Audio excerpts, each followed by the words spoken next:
really watch The X-Files when it originally aired, and I'm trying to make my way through it now. I've noticed in the 13th episode there is a very transphobic plotline. The episode is called Gender Bender, and it really needn't have any transgender content at all. The episode involves an androgynous, shape-shifting alien going on a sexual killing spree. The Kindred is this cult of backwards humans who are actually aliens. The Kindred are an isolated people who live in the countryside where they do something weird with the clay.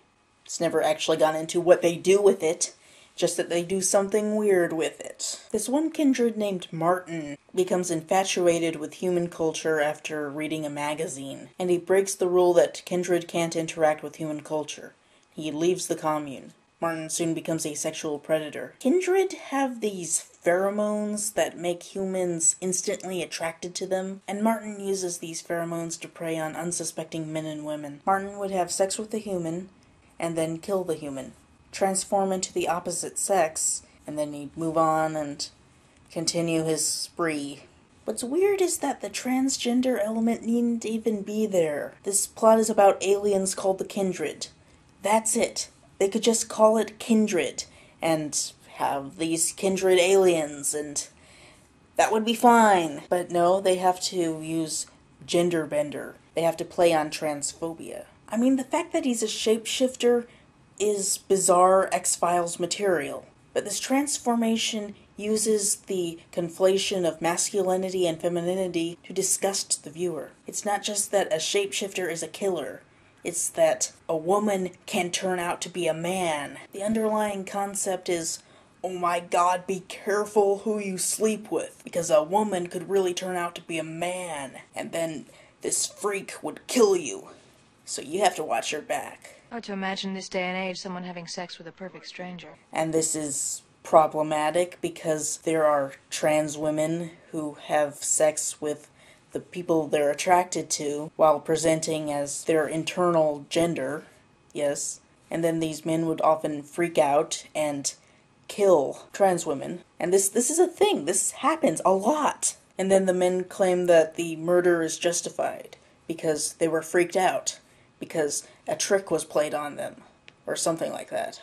And X-Files plays up and perpetuates this transphobia. When Mulder and Scully question one of Martin's male victims, the guy indicates that his sexual partner looked like a man. This leads Scully to conclude that they're after a transvestite. I think Don Juan in there knows the difference between the male and the female of the species. So logically, they're after a shapeshifter. This episode was written by a pair of brothers who apparently had no understanding of transsexuality. The skeptical explanation for what's going on here shouldn't be that they're after a transvestite, a man dressing up as a woman. The more down-to-earth explanation should be Martin is a transsexual. The fact that Martin being a transvestite is the skeptical explanation presented by Scully indicates that this is a real-world explanation for this kind of thing. Like, if this were to happen in the real world, it would be transvestite as the best explanation, because Scully's the skeptic and Mulder's the believer. This idea of an evil gay man dressing up as a woman to fool straight men is the down-to-earth explanation for what's going on, the one that would more commonly happen. The brother writers fail on queer issues all around. They also managed to make this episode biphobic. When Mulder first brings Scully onto the case, he refers to the killer with male pronouns. Scully questions the assumption that the killer is male because victims have been of both sexes. You know, it is possible for the killer to sleep with both sexes regularly and still be male. I mean, bisexuality does in fact exist.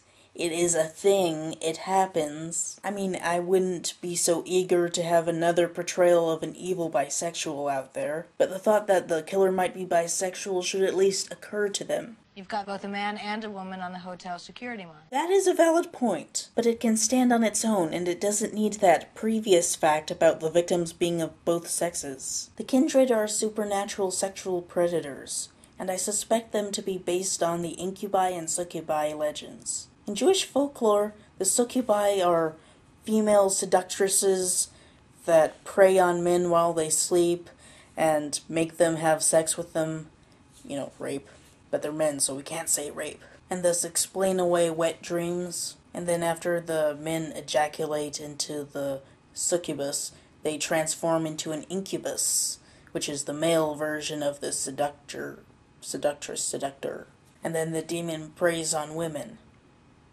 So I suspect the kindred are based on that idea, but aliens. It reminds me of the burrower from the Angel episode Lonely Hearts. In the episode, the burrower is this demon that travels from man to woman to man through having sex with them and kills the former body. Though this demon trades bodies of different genders, there isn't that focus on the transgender element.